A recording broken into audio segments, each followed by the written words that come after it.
मायावती जी, राजनीति में संघर्ष, साहस और सफलता का प्रतीक। मायावती जी का जीवन एक साधारण से असाधारण बनने की कहानी है। भारतीय राजनीति में उनके योगदान को समझने के लिए उनके जीवन के हर पहलू को जानना बेहद जरूरी है। प्रारंभिक जीवन और प्रेरणा। मायावती का जन्म 15 जनवरी 1956 को एक दलित परिवार में हुआ। उनके पिता चाहते थे कि वे एक अच्छी शिक्षा लें और सरकारी नौकरी करें, लेकिन मायावती के मन में बचपन से ही समाज में व्याप्त भेदभाव और अन्याय के खिलाफ आक्रोश था। शिक्षा प्राप्त करने के दौरान ही उन्होंने महसूस किया कि समाज को बदलने के लिए सिर्फ एक शिक्षिका बनना काफ़ी नहीं है। उनकी सोच और उनके व्यक्तित्व में सबसे बड़ा बदलाव तब आया जब उनकी मुलाकात कांशीराम से हुई। कांशीराम ने उन्हें सिखाया कि समाज को बदलने के लिए राजनीतिक ताकत जरूरी है। यही वह क्षण था जिसने मायावती को राजनीति में आने के लिए प्रेरित किया। कांशीराम और बसपा की स्थापना। 1984 में कांशीराम ने बहुजन समाज पार्टी बसपा की स्थापना की। बसपा का उद्देश्य उन समाजों को राजनीतिक अधिकार दिलाना था जो सदियों से शोषित और उपेक्षित थे। कांशीराम ने मायावती को पार्टी में विशेष स्थान दिया। उन्होंने कहा, तुम में वो ताकत है जो पूरे समाज को नई दिशा दे सकती है। मायावती ने शुरू में पार्टी के प्रचार और संगठन विस्तार में अहम भूमिका निभाई। उन्होंने पूरे उत्तर प्रदेश और देश के अन्य हिस्सों में रैलियां की। उनका सीधा और स्पष्ट भाषण लोगों को बहुत प्रभावित करता था। राजनीतिक संघर्ष, आलोचनाओं और बाधाओं का सामना।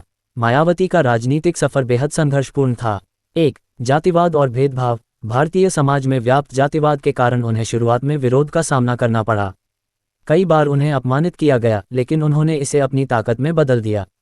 2. महिला होने की चुनौती। भारतीय राजनीति में महिलाओं की भागीदारी सीमित थी। मायावती को न केवल एक दलित नेता के रूप में बल्कि एक महिला नेता के रूप में भी अपनी पहचान बनानी थी। 3. राजनीतिक विरोध। जब मायावती ने मुख्यमंत्री बनने के लिए पहली बार कदम बढ़ाया, तब कई राजनीतिक दलों ने उनका मजाक उड़ाया, लेकिन उन्होंने अपने साहस और मेहनत से सभी को जवाब दिया। इतिहास रचने का सफर। 1995 में मायावती ने इतिहास रच दिया। वे उत्तर प्रदेश की पहली दलित महिला मुख्यमंत्री बनी। उनकी यह उपलब्धि सिर्फ एक राजनीतिक सफलता नहीं थी, बल्कि एक सामाजिक क्रांति भी थी। इसके बाद मायावती ने 4 बार मुख्यमंत्री बनने का रिकॉर्ड बनाया। 1. 1995 पहली बार मुख्यमंत्री बनी। 2. 1997 दूसरी बार मुख्यमंत्री बनी। 3. 2002 तीसरी बार मुख्यमंत्री बनी। 4. 2007-2012 चौथी बार मुख्यमंत्री बनी। इस बार उन्होंने पूर्ण बहुमत की सरकार बनाई। प्रमुख योगदान और उपलब्धियां। 1. दलितों का सशक्तिकरण। मायावती ने दलित समाज के उत्थान के लिए कई योजनाएं चलाईं। उन्होंने सरकारी नौकरियों और शिक्षा में आरक्षण का समर्थन किया। 2. महिला सशक्तिकरण। उन्होंने महिलाओं के लिए सुरक्षा और रोजगार के अवसर बढ़ाने के लिए काम किया। 3. स्मारकों का निर्माण। उन्होंने दलित महापुरुषों जैसे डॉक्टर भीमराव अंबेडकर, कांशीराम आदि की याद में स्मारक और पार्क बनाए। 4. विकास कार्य। उनके कार्यकाल में सड़क निर्माण, बिजली और पानी की सुविधाओं में सुधार हुआ।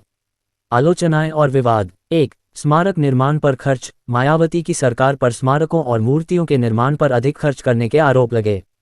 2. भ्रष्टाचार के आरोप। उनके शासनकाल में कई बार भ्रष्टाचार के मामले भी उठे।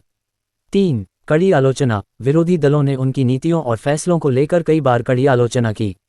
मायावती का नेतृत्व और संदेश। मायावती ने अपने जीवन और राजनीतिक सफर से यह संदेश दिया कि समाज में परिवर्तन केवल संघर्ष और साहस से ही संभव है। उन्होंने ये साबित किया कि अगर आत्मविश्वास हो तो कोई भी व्यक्ति अपने जीवन की दिशा बदल सकता है। उनका ये कथन प्रसिद्ध है, जिस दिन हमारे समाज के लोग अपनी शक्ति को पहचान लेंगे, उस दिन कोई भी उन्हें दबा नहीं सकेगा। निष्कर्ष। प्रेरणा का स्रोत। मायावती जी का जीवन भारतीय राजनीति और समाज के लिए एक प्रेरणा है। उन्होंने संघर्ष, आलोचनाओं और बाधाओं के बावजूद अपनी एक मजबूत पहचान बनाई। वे केवल एक नेता नहीं, बल्कि एक आंदोलन का चेहरा हैं। उनकी कहानी उन सभी लोगों को प्रेरित करती है जो अपने जीवन में कुछ बड़ा करना चाहते हैं। मायावती ने ये दिखा दिया कि अगर इरादे मजबूत हों तो कोई भी मुश्किल रास्ता सफलता की ओर ले जा सकता है। उनका जीवन सिखाता है कि समाज के हर वर्ग को उसकी पहचान और अधिकार दिलाना ही असली नेतृत्व है। सूचना सिर्फ मान्यताओं और जानकारियों पर आधारित है। यहाँ ये बताना जरूरी है कि यह मेरा वीडियो किसी भी तरह की मान्यता, जानकारी की पुष्टि नहीं करता है। किसी भी जानकारी या मान्यता को अमल में लाने से पहले संबंधित विशेषज्ञ से सलाह लें। धन्यवाद।